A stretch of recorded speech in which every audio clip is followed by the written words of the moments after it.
Aspen University, CJ100, Ethics and Law Enforcement. This is Module 3, Question 1.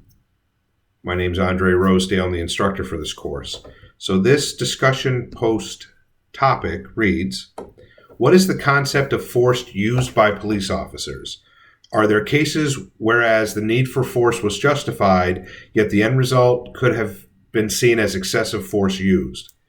Brainstorm scenarios where force was necessary and compare these scenarios to popular 3 cases where force may have been excessive. What are the differences in the situation and how did discretion play a part in various scenarios? This is going to be an interesting post and topic conversation for classes that have more than one student.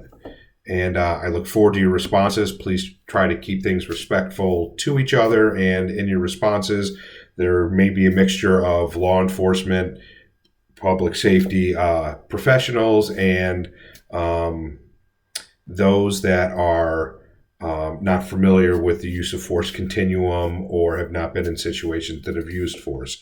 So try to keep an open mind and keep this discussion scholarly and professional.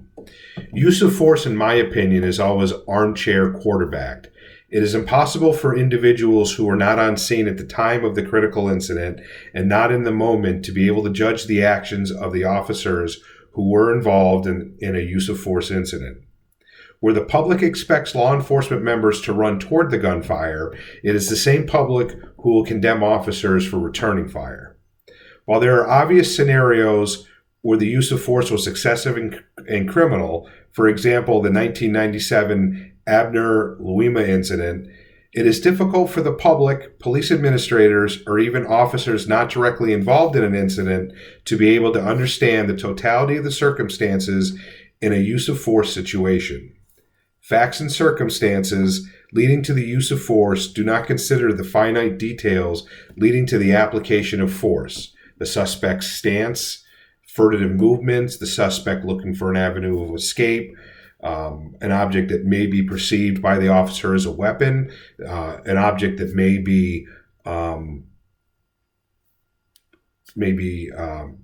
subject may be using an object to pretend that they have a weapon, or even the emotions involved by the officers or other participants. How does law enforcement and society combat excessive force?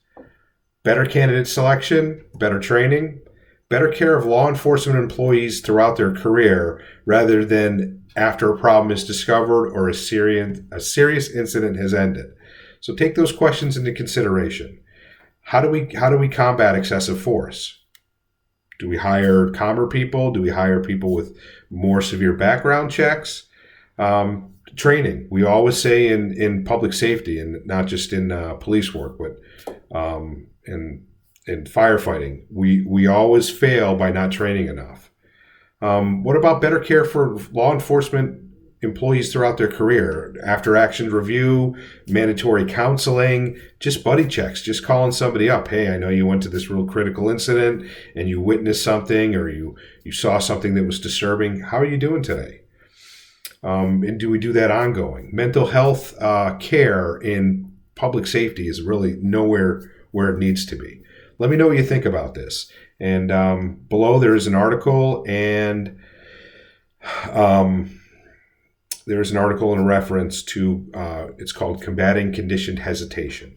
So check that out if you'd like to. The link is in the discussion or the description of the video below.